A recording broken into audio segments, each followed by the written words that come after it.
Amita, everyone says open kitchen makes the house look bigger.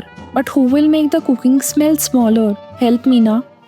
An open kitchen look dreamy till the pressure cooker enters the chat. Hi, I'm Amita Trehan from Bravura Spaces and welcome to another episode of Ask Amita. I get a lot of comments on my channel asking me the pros and cons of an open kitchen versus closed kitchen. Well, though kitchens and open kitchens look lovely, specifically if they are set somewhere in Europe or the US, but I'm not sure how they work well in our Indian kitchens. What with the tadkas happening, the utensils being washed in the sink, the steel utensils and the racket they may create, what with the chopping that may need to be done, the blender that needs to work, I'm not sure if that is the orchestra one is prepared to be a part of when your guests are visiting. Open kitchens look lovely, but I've always across my practice, I have tried to make this as an option that you should have both of them. So as if you so desire. Like personally, I have a closed kitchen and that's what I really wanted. I did not even nurture a chotu sa thought about having an open kitchen. That doesn't work for me. More in terms of the functionality of it and also the maintenance of it. But if you want to have an open kitchen, always make sure that you have the option of making it a closed kitchen as well whenever you need. The need can arise way earlier than you may think. You have sudden guests and your kitchen at that time is at the peak of its cooking and you don't want all of it to be seen. That need may arise because it's become really humid, specifically, at least I think most part of our country, and all that heat from the kitchen, the gas, the whatever heat that is emitting all becomes part of your living room. And what about the smell and the hinka chonk? Well, so you should have that option of closing your kitchen, and the options that we have today, even the closing of the kitchen can become quite a statement piece by itself. If you really want an open kitchen, and I've had families who would say that no, my wife loves to cook, but if she's in the kitchen and the kitchen is closed, then how will I become part of our rest of the family? We can't huddle into the kitchen. So how do I become, or my kids and all of us together become part of that entire space? And that's actually when I started, this was many years ago, and that's when I actually started actively looking at options of how to make a kitchen open when you want and closed when you need it. Well, so the options galore that you have, you could have sliding door.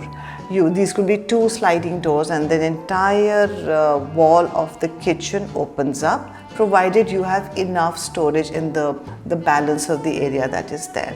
The other option, which is my favorite option, is that one becomes a full door and the other actually slides above a counter, because that counter gives you 2 things. One, it adds up to your storage.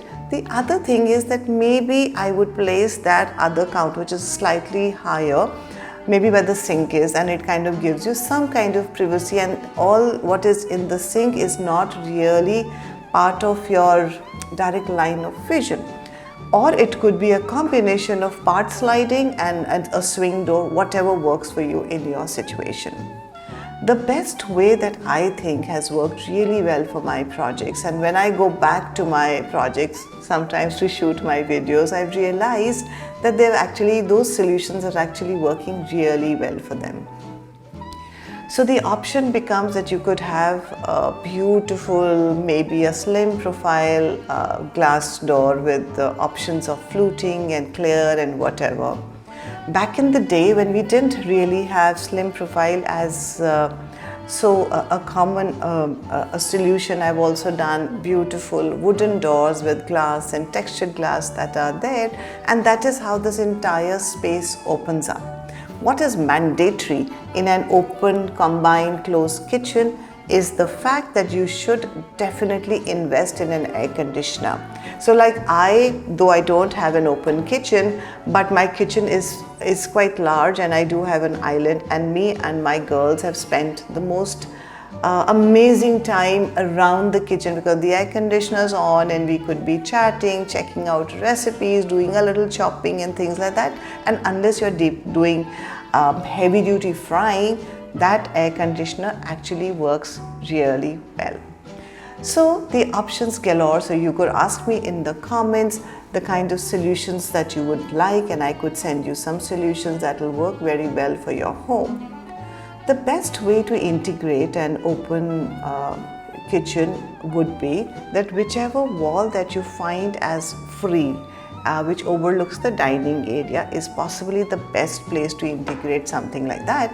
And that could be the place that you open up that entire wall, maybe add a counter on one side, and the balance of it becomes the door, which could have various options, add storage, add a little bit of light. A nice pendant light will actually make it look really pretty and will become an extension of your living, lounge, family area, whatever that it is looking like. An open kitchen doesn't mean that it's an exposed kitchen. With the right kind of partition, you could have the best of both worlds. Open when you need it and closed when the tadka starts. This is Amita Trehan signing off from Bravura Spaces. Stay tuned and subscribe, and of course hit the notification button to know when the next video is dropped.